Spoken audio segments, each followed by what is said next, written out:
we all know that we need Jesus to the degree that we know that we're sinners and that we mess up. And so I think not only are you helping them learn from an emotional standpoint to give themselves grace, but you're really increasing their capacity to go to Him for grace, which we know they need.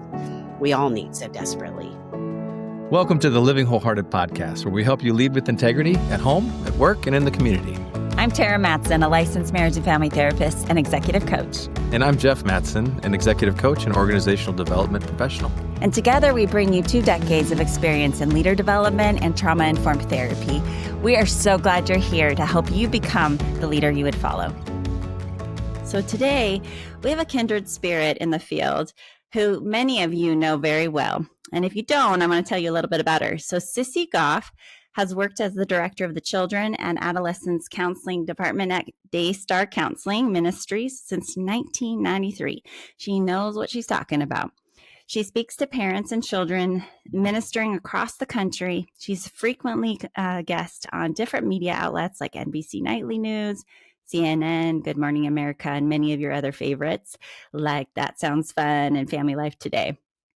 Sissy Goff is the author of 13 books. You're going to want to grab a bunch of those books after our conversation today, but her latest, The Worry-Free Parent, is what we'll be focused in on today.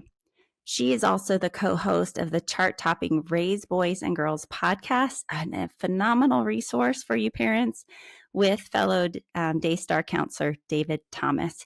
If you're raising boys, that is something he's bent on, and he has some great wisdom there. It's so good to have you with us today, Sissy. Thank you for having me. I'm so honored to get to talk with you. We are definitely kindred spirits, so it's fun to get to have this time. So fun. Well, I've quoted you a few times in Courageous Girls and in my book, Courageous, and have been often moms are like, help me with resources, and you are the first we send to for a lot of reasons, mainly because you're doing beautiful work in integrating our clinical research and really helping people understand healthy brain development and what's normal and healthy and what's abnormal, and then integrating it with scripture and truth and helping people who really love the Lord to say it doesn't have to be either or. So you're doing beautiful work there. I do want to ask you a big question that everyone asks me about you. Are you related to Bob Goff? That is such a funny question. You know, there was a news article that came out probably 3 weeks ago. A friend sent it to me, and it was asking the same question. And the news article said, yes, in fact, we are, that he is my dad, and we have enjoyed a very close relationship for a long time, which is not true. But the funny thing is, my dad's name is Bob Goff. Oh, my grandfather was Bob Goff. Isn't that interesting? And so anyway, my sweet publicist let them know that was not right. And it's funny how things can come out in the news like that. So I'm not related to the Bob Goff that works at Disneyland. And in fact, I've never even met him, although I'm very excited. I think we're going to have a conversation soon. But my dad is my favorite Bob Goff that's out there. Oh, I love it. That is a funny coincidence. I know. Great. But that is oftentimes the question people ask me. And I go, I don't think they're related. And now I know there is a Bob Goff you are related to. So, yes. Okay. Well, and we sit with lots of key leaders where we believe that parents are leaders. They're influencing their kiddos. And it's a reframe for a lot of parents.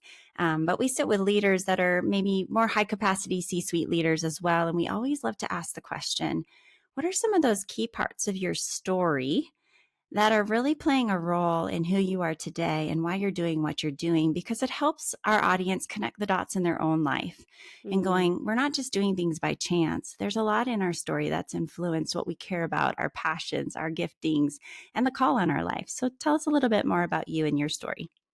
Yes, I love that thought. I think about that often, that I really am doing similar things to what I was doing when I was growing up, just in different spaces. And there are a lot of things I could go back to. I was very involved in Young Life, which I still love that organization and think so highly of them.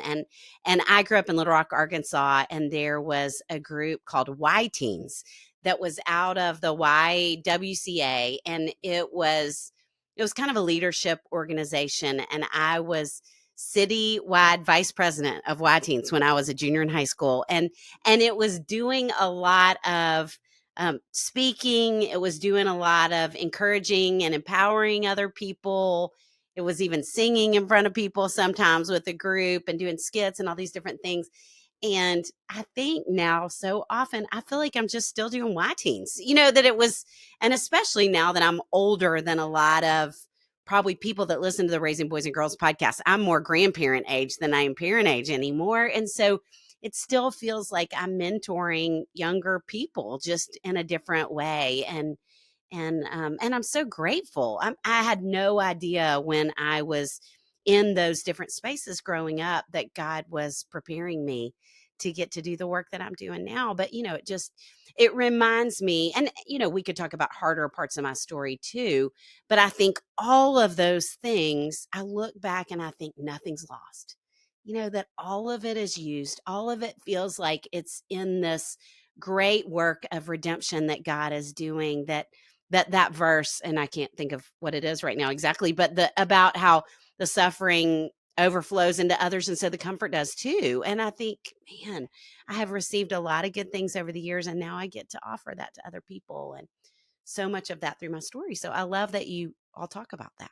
Yeah, I think it's really interesting lens on parenting too, and helping us to know that we're part of helping shape and mirror back to our kids who we see God's made them to be in their unique fingerprint. And that comes in lots of little ways, and especially in our attachment work and play therapy work that we do with kids and teaching parents. It's just fun when we walk with a leader and we look back and we go, look, these are things God had already been shaping and forming, and he doesn't waste the good and the hard and the ugly. He uses it all. So I know there's parts of your story too there and parts of mine. So how did you become a counselor? Oftentimes on the West Coast, it's really normal over here for everyone to have a therapist. But I know in some Bible Belt or certain cultures within the church, counseling and being a Christian don't always go together. So talk about your journey there and how you decided to be a counselor. Well, and I'm so much older than you are, that when I was growing up, I graduated from high school in 1988. And so I did not know a person who was in counseling. And honestly, this is so silly. The first place I ever even heard of this line of work was from Days of Our Lives. That's I awesome. watched I watched the soap That opera totally Days of dates you Our too. Lives. Isn't that funny? And there was a child psychologist on Days of Our Yeah, Lives named Marlena. I don't know if you ever watched Marlena. I She might did. still be on. Mhm. Yes, the way they kind of hang on those shows. And I remember thinking, what a cool job. What a cool idea. And then, as I said, I was involved with Young Life and all these different ministries and organizations, became a believer in middle school, and my faith was so important to me. And I knew child psychology was there. I wanted to do something where I was getting to share truth and hope with other people. And I don't even know that I knew that all the things could come together, but I do remember thinking, because obviously, like you mentioned, there were hard parts of growing up, and I was the kid who smiled all the time when I was growing up, and I had a lot of really amazing older people in my life, and I think I wished somebody had said, Mm, "Sissy, no one smiles all the time. yeah. There've gotta be things that you're carrying and you're not talking about," because I wasn't, and I didn't know how to, and so I think all of those things were kind of swimming around inside of me, and graduate school and counseling felt like the next best step toward that. And you know how God does. I applied to Wheaton College, I applied to Auburn, and I applied to Vanderbilt. And the only school I got into was Vanderbilt, which seems interesting. It wouldn't have been what I would have expected. But God obviously said, I want you in Nashville. And then I went to a concert, and Larry Crabb had really changed so much of the course of things for me in college. And I learned so much about counseling then. And I went to this concert that I didn't realize was a benefit for a counseling organization that's called Daystart. And Amy Grant was there, and I adored her when I was growing up. And she talked so much about Daystart. And somebody there said that Larry Crabb had said that Melissa, who is the founder of Daystart, that she was the best counselor for adolescents in the country. And so I thought I need to do an internship at this place. And so I went in and met with Melissa for an internship interview, and I was choking back tears the whole time thinking, I never knew. I never knew there could be this place that has good, deep, professional, clinical work and is really relational, like some of my young life experience and things like that. And we're getting to really come alongside kids and families in this beautiful way. And so I got the job as a 23-year-old, and 30 years later, that's still where I am working. That's And so, incredible. yeah, I feel like God Yeah. just opened the door and then the next door and then the next door, Yeah. I starting love with it. We Marlena hear from that Days of Our Lives. See, you never know where God's speaking. I just Right. heard a story for one of my clients who accepted Jesus in the middle of a yoga retreat. And I'm going, Wow. wow, God is reaching us wherever he can, wherever we are at. It was amazing. So Right. that reminds You me, find days of our, peace. our lives. You never know. Mhm.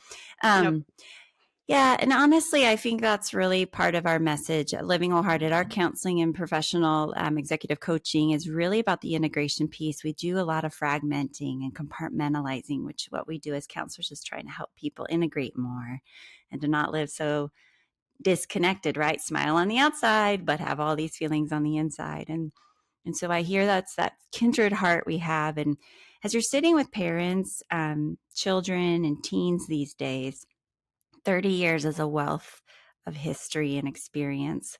What are you seeing today, Sissy, that feels different than what you would have been seeing in those early years when you were counseling?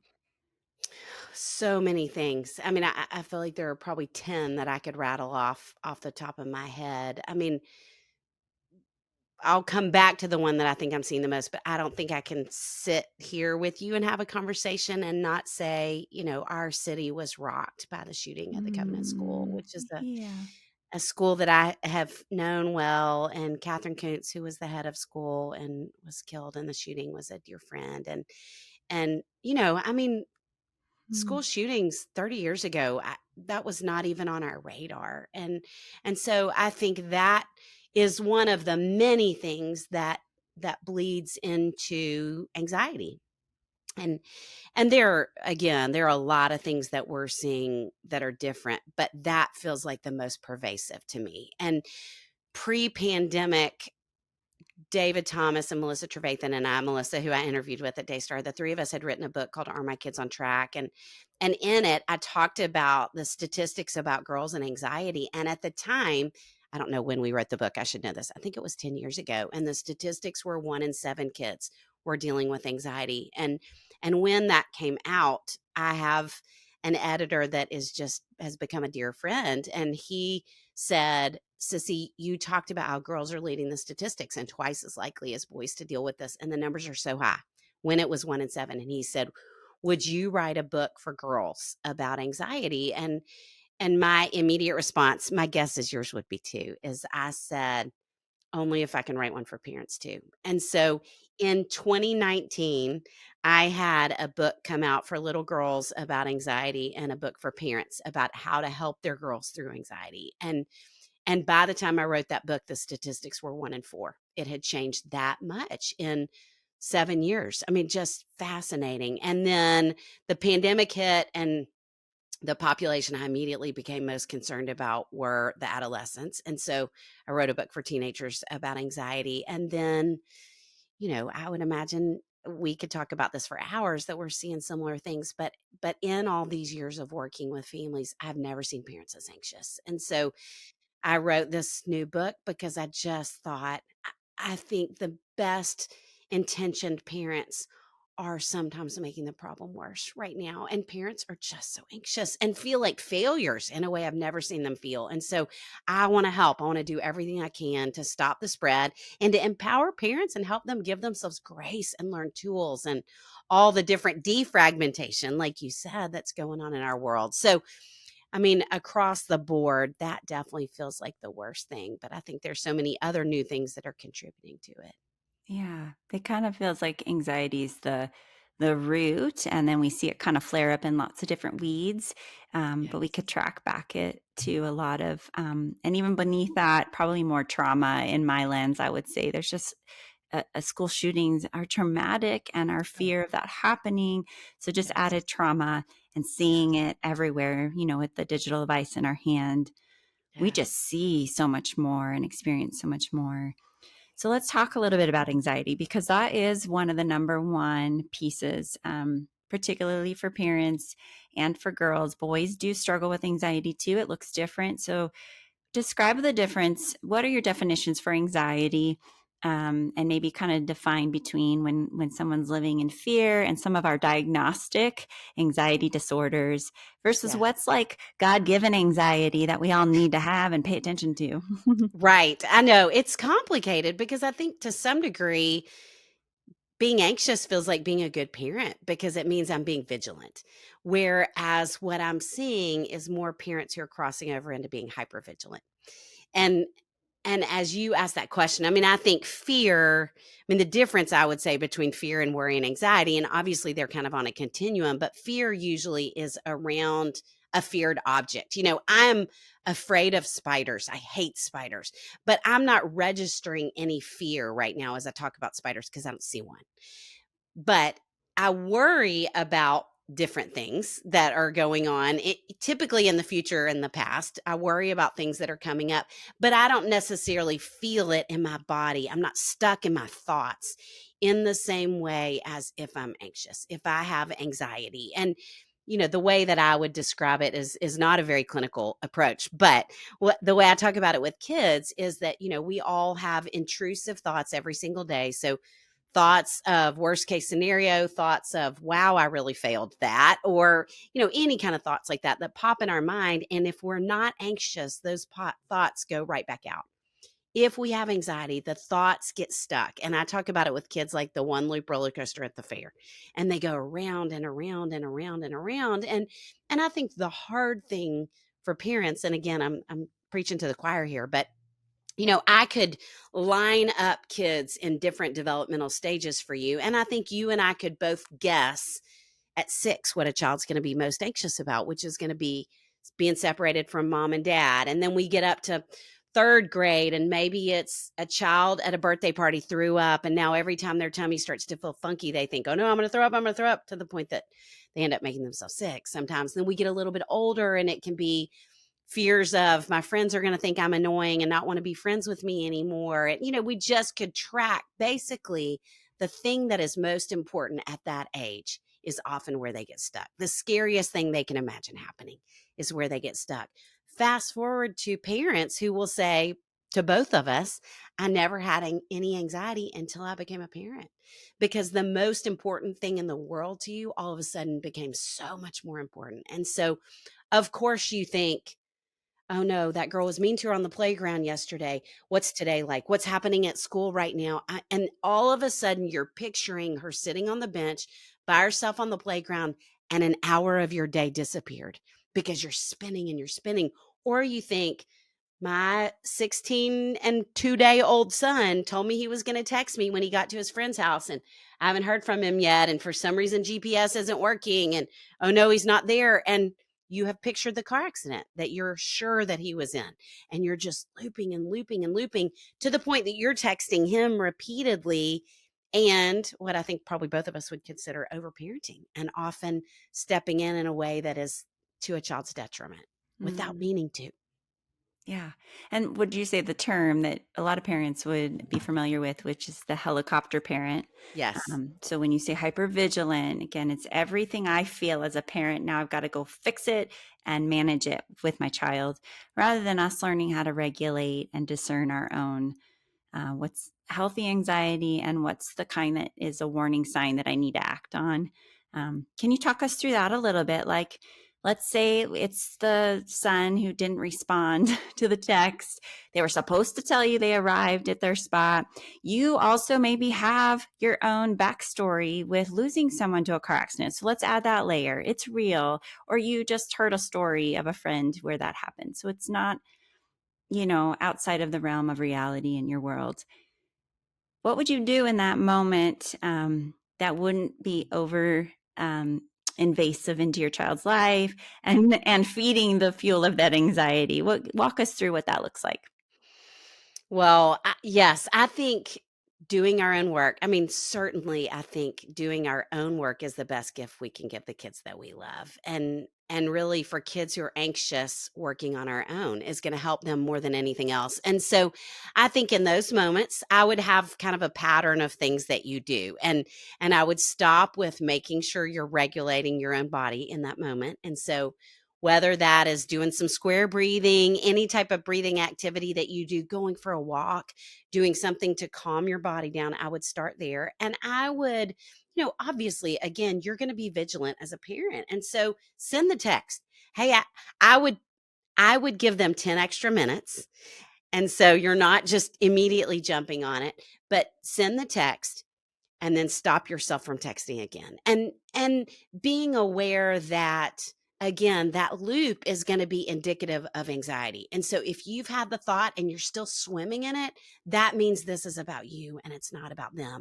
Or anytime I think as a parent, you catch yourself having emotion that's bigger than the situation warrants, it's likely your own anxiety. And so in those times, I mean, I would love for every parent to have a list of 10 things they do, breathing, walking, picking up a book, calling a friend, having some verse that you go back to over and over. I can do all things through Christ who strengthens me, which includes not texting my son 500 times in 10 minutes. What those coping skills that we know that are kind of in our back pocket that we can go back to stop our thoughts in those moments. And one of my favorites is, I think we would both say this probably, but flipping the thought, replacing the thought. And so even in those times thinking, okay, I heard a podcast and they said the reason that I'm worried in this moment, the reason I'm doing this is because I'm trying my best to be a good parent, because I love my kids, because I care so much. And I'm just going to let that be what it is right now instead of acting on what I know are worried thoughts, because I'm grateful for the fact that God gave me this child and I love them and I care so much. Mm. It's so good because we have practical things we can do. And prayer is one of those, scripture Yes. memorization are those. But also, I love this little small phrase that helps with anxiety is that action can trump anxiety. So usually it's like it's a energy at the beginning of a race, right? And the horse is getting ready, but there's a block. And so when you can kind of think, what can I do? And if you can't get a response back from your son or whatever you're trying to change, what else can I do to kind of help move that energy? And so the walk or the breath or the reading the book or getting some dishes done or, Yes. and praying for your son, all those things are things you can do, but it trumps that anxiety that just spins and worries in the worst case scenario. So Yes. I love that, having your list of 10, because sometimes we just can't get to the first 5, but if you have 10, one of those should Right. work. Surely. Yeah. I love it. Okay. So let's talk a little bit about girls specifically. So for those that are listening or maybe new and you came to listen because you love Sissy Goff and you don't know much about what we do, we've got 2 organizations. One's Living Wholehearted, doing a lot what Sissy and her team are doing, where we have professional counselors and we do executive coaching. We have this other organization called Courageous Girls, and it's our nonprofit arm where we built a vehicle for moms to gather monthly in small groups from second grade all the way through high school to have intentional conversations integrated from the clinical wisdom and the biblical truth. And basically the goal at the end of the day is to build a trusted and safe relationship. And a lot of times moms are actually learning and growing in their own little girl counselor talk, the little girl inside them, helping that little girl grow up alongside the one that they're parenting. So I'm bent here for a little bit with girls because there happens to be a little bit of a passion, maybe because I'm a girl mom, not a mom girl. I'm a girl mom. If we think about girls and anxiety, is it true that they have more anxiety in the research than boys? And Yes. why? Girls are twice as likely as boys, and women are twice as likely as men. And girls are actually taken to get help less, which I think is really fascinating. That is fascinating. I've never I heard know. that. Tell me more about that. Isn't that interesting? Well, I think it's part of why girls are more likely because I think, everything we know about anxiety. I mean, every child I've ever met, and again, I feel like you would say the same thing. Every child I've ever met who deals with anxiety is really bright. they're really conscientious. They care so much. They're trying so hard. It really is all these beautiful things about who God made them to be. And I think so many girls feel so much pressure today, more than Mm. ever before. I've never heard girls talk as much about not just getting a 98, but getting 110 with all the extra credit points and needing to get a PR in every track meet and needing to have all the friends and look great on social media while they're doing it. I mean, it's just inundating the lives of girls right now. And the girls who are anxious are typically very high performing. They are pleasing. And so they're not the ones acting out so much of the time. In fact, Right. they're It the looks ones good. you go to the parent teacher conference and the teacher says, I wish every girl in my class was just like your daughter. And you think, oh, well, you don't know what she's like at home. But I mean, I think anxiety is fueling so much of that, and we miss it because we feel like they're such great kids, and they are great kids, but often anxiety is at its root. And so we miss them and we don't get to help them work through what's fueling the behavior. And we miss the fact that sometimes it's enslaving rather than freeing for them. And so I think I lost the original question, but But the why are difference girls between more boys likely? and girls, Yes. and that And I think, girls are more susceptible and less yes. taken, they're not often taken to get the help because it doesn't look like an acting out problem. They're actually excelling. Yes. And I call that the good girl problem. But often under the surface, like you were saying in your intro about your story, that's my story. I looked the part, but internally there was a lot, and I didn't know to call it anxiety, Sissy. I it drove me to success. It was a driver to do more, study more, be more, right? But it was anxiety, and I didn't know to call it that because I wasn't as worried about things as much as I was feeling it in my body, and it felt like gasoline pushing me in a direction, right?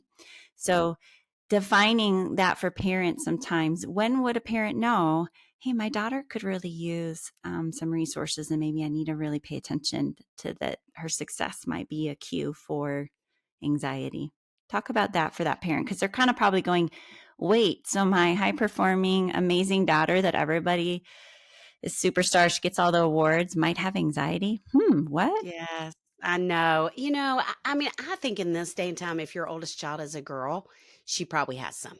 And I Mm, wouldn't have said that 10 years ago, but I think at this point, sometimes we know birth order gets flipped, but most of the time. And so I would pay attention to, does it feel like that need to succeed, to be perfect, to please trumps her daily life? She won't come do something that's fun as a family that she would want to because she has to prepare for the quiz. I think that's always an indicator. If you can tell she's having physical issues that the doctor's not giving you any reason for, I mean, I think that's a great tipping point. If you can tell when she's with friends that she's disappearing some and losing herself and advocating to their opinion all the time, I mean, I think that's something I would pay attention to. But really, one of the coolest changes in the last 5 years is, I would say, probably 65% of girls I sit with for first time in counseling today are the ones who ask their parents if they could go. And so, I mean, I think even saying to her, hey, I heard this podcast with these two women who work a lot with girls and parents, and I didn't even think about this being a thing. Would you want to go talk to somebody? I'd love to have you connect with somebody that you can trust, that you can say, it's just so hard, or whatever it is that's going on, because I want to mm. understand, supportive of you. Yeah. And what that does is it helps that girl who's on that side of the anxiety, it helps her long term build a muscle of learning how to ask for help and that it's Yes. okay. You don't have to do this all on your own. One little tip that came to mind, Sissy, as I was thinking about my own oldest, and she'd be okay with me sharing this piece, but early on, in high school, earlier days, she was trying to juggle the like, everyone comes to me with their problems and I'm the wise one, which she is. She's gifted with that and God's using that. But it triggered me because I was like, this is my story, and I'm Mhm. like regulating my own anxiety of like, oh no, she's playing. And for me, it looked like an eating disorder. So I went to the Mm. more extreme of bulimia. So that's where I start panicking. So I regulated, I grounded myself, talked to the Lord, processed a little bit, and came back and I said, you know what, let's talk a little bit about what you're worried about with everyone. She's like, it's just a lot of people and I'm overwhelmed. She's an introvert. She's like, Mm. I don't know how to go to school and not feel pulled to everyone. And it was so simple. I loved how the Lord helped me, but it was a simple little solution. I just said, well, what if we practice with just asking God every day with who are the 2 people I'm to Mm. encourage today? Not That's so good. anyone and everyone. But for these overachiever, high anxiety, sometimes giving those boundaries or those clear directives, it Yes. changed everything for her. And I was like, well, that was pretty simple. And here we are. We diverted from an eating disorder. Yay! So, That's so but just to good. speak to the parents who kind of sometimes panic and go, it has to be something big. It sometimes is Yeah. very simple and just helping validate our kids Yes. and taking a little of that weight off their shoulders and giving them tangible things they can see success with. So I don't know if you Mm. want to speak to that or add to that or Well, I would just add, yes, that I love all of those ideas. And I have gotten to where I tell parents of little perfectionists, and specifically that I want them to do some things as a family that no one can do well. I want kids to see their parents struggle and fail and laugh at themselves when they do. Because I think any of us who are perfectionists and trying hard, we don't laugh at ourselves. We often don't even do things we don't know how to do. And so to put them in places where you're doing that together because you're their heroes, even if they're 14 and they would never acknowledge it, you still are.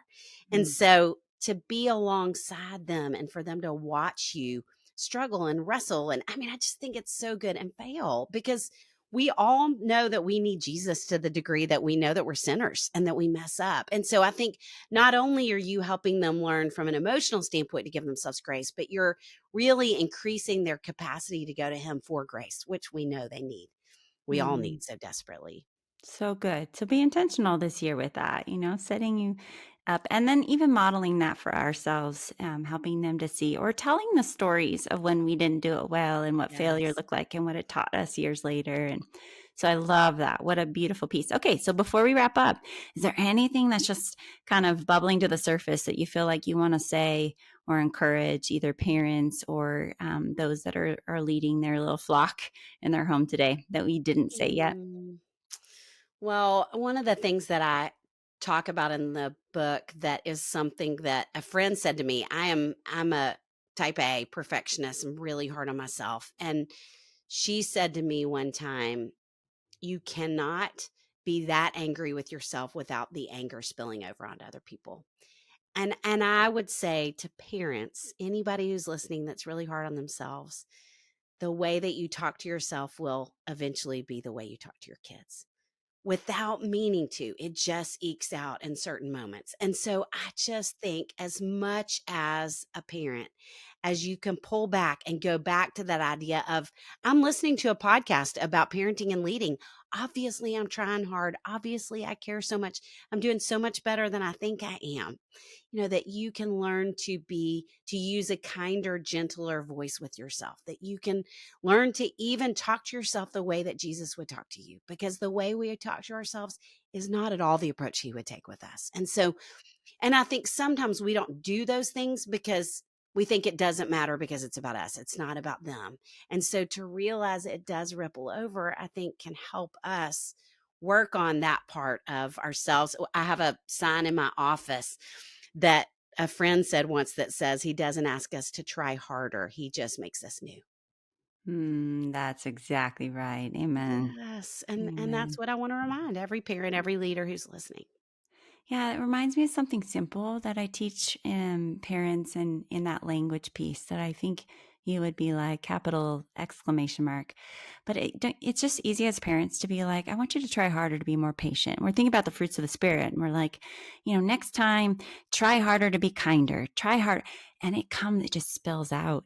And that language isn't aligned with scripture at all, or the heart of grace, the voice of grace. So I love that you say that. And so it's learning to step back a little bit, tune into our own voice in our head, as well as how we're languaging it for our kids, and less about try harder and saying, let's pray about that. Let's let God help us grow the fruit there. And yep, this time you messed up. Let's own it and let's try again. So there's this beautiful piece you're calling us to say, slow down, be attuned to your own work. And then that work in the good direction will spill over to your kids too, and they'll Yeah. start to be able to experience your non-anxious presence and learn how to do that for themselves and in the world around them. So, Sissy, I just love the work you're doing. I appreciate the kindredness. We're over in Oregon, you're over in Nashville, and hopefully we give a big hug to the country. Yeah. I know. Yes. Feel the same way about you. Yeah. Well, if anybody wants to know, where do I find all your books, and especially your most recent book, The Worry-Free Parent, learn more about your resources, where can they find you? RaisingBoysandGirls.com has all the things, all the books. It will connect you with our podcast, Raising Boys and Girls. And then I am really active on Instagram on my own account, Sissy Goff. And then David Thomas, who you mentioned, does what I do with boys. He and I are both active on Raising Boys and Girls, just trying to help as much as we can. Yeah. And we'll make sure we get David Thomas on here as well. I know a lot of you are like, well, what about boys? Wait. So we'll bring him back. We'll talk about boys specifically. Thank you for your time, Sissy. Appreciate you today. Thanks for having me. So good to be with you, dear. Good to be with you. And if you're in the Oregon area, you can reach out to us at livingwholehearted.com if you're looking for some counseling for you, your teen, your child. We do parent coaching around the country. If you're in Nashville or needing some counseling on that side and want to reach out, you know where to find Sissy Goff and her team. But we are here cheering you on because God did choose you to be the parent that he wanted for your children for such a time as this. So rest and trust that and continue to grow in grace.